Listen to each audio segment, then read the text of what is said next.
Genesis Immigration Services presenta su programa Génesis Inmigración Celestial, dirigido por la hermana Irma Delgado.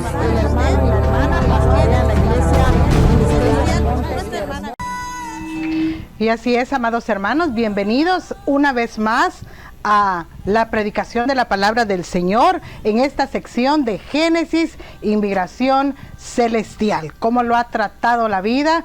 ¿Qué tal? ¿Cómo se mueve usted en este mundo? ¿En su trabajo? ¿Cómo va la familia? Recuerde, a los que a Dios aman, todas las cosas les vienen a bien.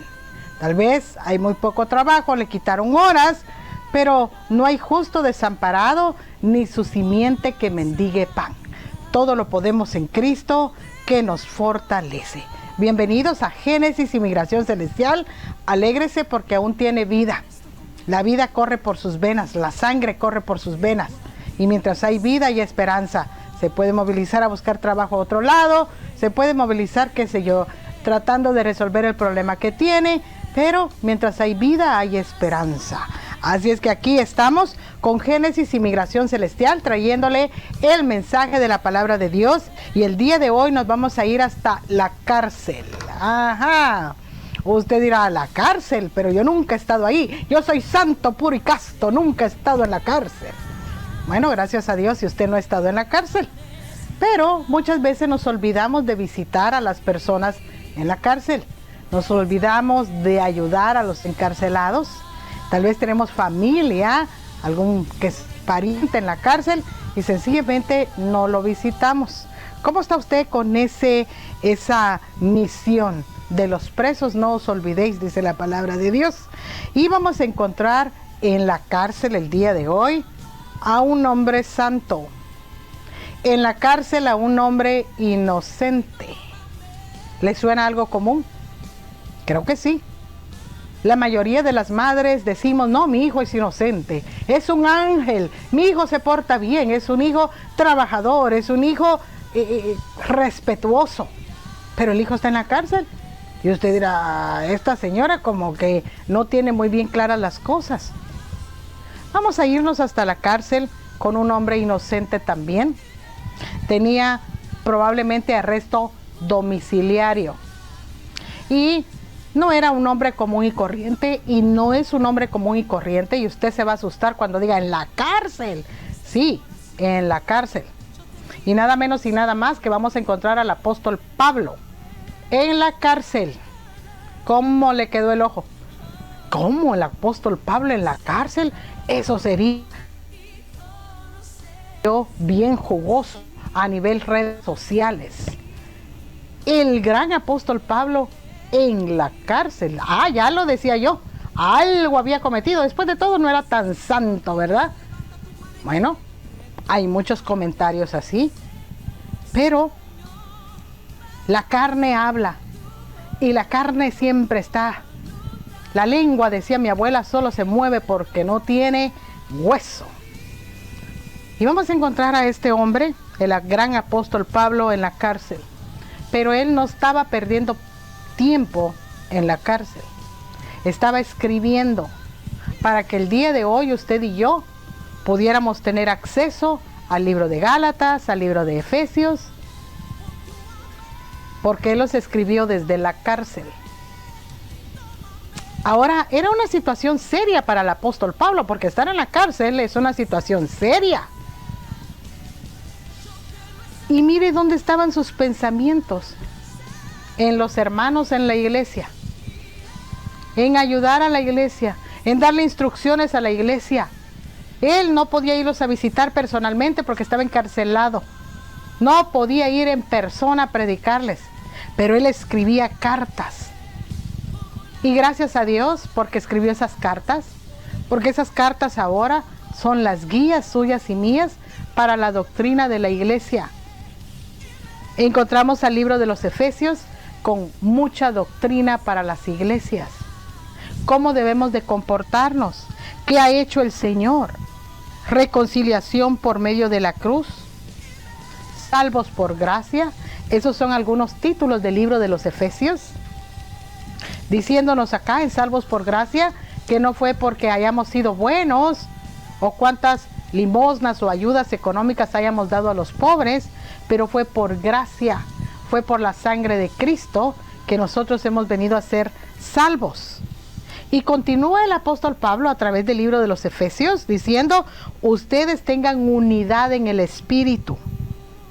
Y luego nos relata cuál es la nueva vida en Cristo. Y nos dice, por favor, anden como hijos de luz. Pónganse la armadura de Dios. Y aquí en medio de esa cárcel, ¿cómo él pudo visualizar la armadura de Dios? En una cárcel se le vinieron esos pensamientos tan profundos que usted y yo ahora podemos decir, oh, tenemos que revestirnos de la armadura de Dios. Y alguien le pregunta por ahí, ¿y cuál es la armadura de Dios? Y usted ya dice, está en el libro de los Efesios. Efesios capítulo 6, versículo 10. Y fíjese, el apóstol Pablo, estando en esa cárcel, nos manda decir, fortalezcanse, anímense. ¿Acaso no eran los que estaban afuera y libres los que le tenían que mandar a decir eso al apóstol Pablo en cartas? Pablo, anímate, fortalécete en el Señor. Pero fíjese, era todo lo contrario. El preso estaba animando a los que estaban libres. El preso le estaba dando instrucciones a los que estaban libres cómo conducirse en la casa de Dios. ¿Qué doctrina enseñar? Incluso esta famosa armadura de Dios. ¿Cómo la visualizó Pablo? ¿Cómo llegó Pablo al entendimiento de la armadura de Dios para poder defenderse? ¿Acaso él la había utilizado ahí adentro de la cárcel? ¿La necesitaba para utilizarla? ¿Había él aprendido, lo había palpado, lo había saboreado en la armadura de Dios? Y de, Dios se viste con esta armadura. Se las tengo que enseñar a mis hermanos. Les tengo que decir que se pongan la armadura de Dios. Y nos detalla cuál es la armadura de Dios. Inspirado, amando a sus hermanos afuera, los libres, y el preso dando instrucciones a los que estaban libres. Y nosotros seguimos las doctrinas paulinas, muy famosa. Es una iglesia paulina, es de las doctrinas paulinas. Y las escribió estando en una cárcel. Y así, muchos tal vez están escuchando este programa en la cárcel y tienen grandes ministerios para el Señor. Y tenemos que alentarnos los unos a los otros. Tal vez usted va a ser inspirado adentro de esa cárcel también a escribir algo que va a revolucionar la espiritualidad de alguna persona con necesidad, como el apóstol Pablo. Para defenderse necesita una armadura. Yo no sé si él estaba pensando en las armaduras romanas para ir a la guerra, cómo se vestían los romanos, con esas armaduras de hierro, de metal, no sé si era hierro, pero era un metal para que las lanzas, las espadas no los traspasaran. No sé si eso era lo que el apóstol Pablo tenía en mente cuando escribió desde esa cárcel la armadura de Dios. En este día yo quiero que usted se fije en algo. Un hombre preso, tal vez en la soledad que nadie lo visitaba, tal vez en la angustia de decir ¿cuándo voy a salir de esta cárcel? O tal vez pensando, para cuando yo salga de esta cárcel ya me he muerto.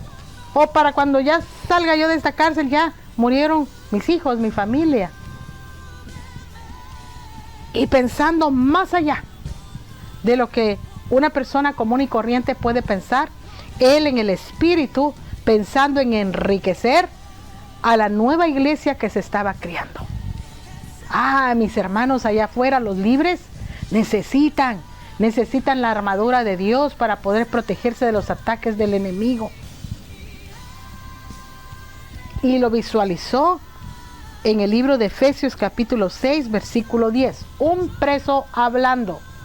Quiero que usted se concentre en eso. Un preso hablando. Por lo demás, hermanos míos, fortaleceos en el Señor y en la fuerza y en el poder de su fuerza. Vestíos de toda la armadura de Dios para que podáis estar firmes contra las acechanzas del diablo.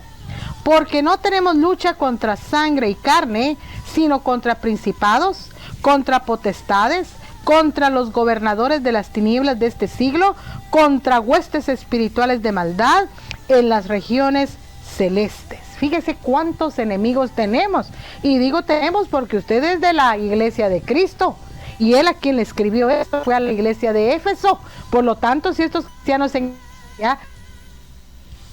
usted y yo lucha contra principados, contra potestades, contra gobernadores de las tinieblas de este siglo, contra huestes espirituales de maldad en las regiones celestes. 4 enemigos. Y esos enemigos siguen vigente en este siglo. Ahora, ¿cómo podemos repelerlos? ¿Cómo podemos nosotros derrocarlos? El apóstol Pablo nos dice quiénes son nuestros enemigos, pero también nos dice cómo podemos nosotros vestirnos de la armadura de Dios para poder derrotar las acechanzas del diablo. Y fíjese que no tenemos lucha contra carne ni sangre, o sea que mi enemigo no es una persona, alguien de carne y sangre, es el mal espíritu que está hablando por medio de esa persona. Por eso dice acá, no tenemos lucha contra sangre ni carne, sino contra principados. ¿Y cuál es la solución? Pablo no solamente en esta carta a los Efesios nos da el problema, porque hay mucha gente que es especialista en darte el problema. Mira, fíjate que dijeron tal y tal y tal cosa de ti. Mira, fíjate que se arruinó la máquina que tú arreglaste. Mira, fíjate que tu mamá necesita dinero. Y te exponen el problema, pero no te dan la solución. Y aquí está Pablo dándonos la solución al problema. Por lo tanto, tomad toda la armadura de Dios para que podáis resistir en el día malo y habiendo acabado todo, estar firmes. Estad pues firmes, ceñidos vuestros lomos con la verdad y vestidos con la coraza de justicia. Qué difícil es decir la verdad muchas veces. Y no me diga que no. No me diga que muchas veces usted la ha pensado y digo la verdad, pero si digo la verdad, me va a ir como en feria. Pero mire lo que dice el apóstol Pablo. Estad pues firmes vuestros lomos con la verdad y vestidos con la coraza de justicia. Muchas veces hacer justicia nos lleva a nosotros, hermano. Nos afecta hacer justicia, porque en la justicia tal vez podemos perder dinero, podemos perder nuestro testimonio al hacer justicia.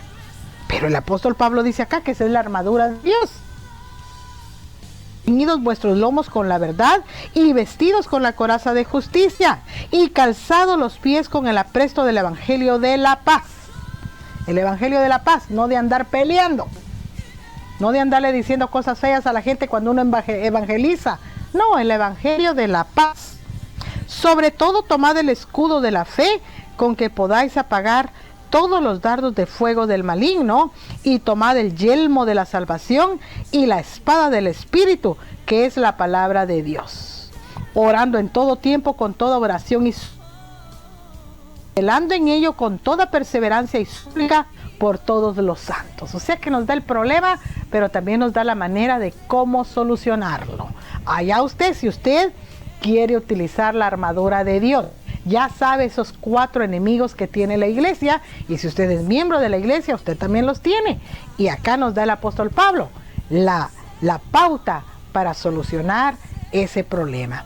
Bueno, por falta de tiempo no podemos continuar meditando en la palabra, pero tenemos que trabajar para sostener este programa al aire. Le invitamos a usted, amigo del Evangelio, a que crea en Cristo Jesús como su Salvador. Y esto no es del diente al labio. De la abundancia del corazón habla la boca, porque muchos dicen, sí, yo creo, pero no hay cambios en sus vidas. Cuando creemos en Cristo Jesús como nuestro Salvador, damos los frutos del Espíritu: paz, amor, benignidad, misericordia. Bueno, esto concluye nuestra sección el día de hoy, aquí en Génesis y Migración Celestial, y nos vamos hasta Génesis y Migración Terrenal, porque el que no quiere trabajar, que tampoco coma. Regresamos.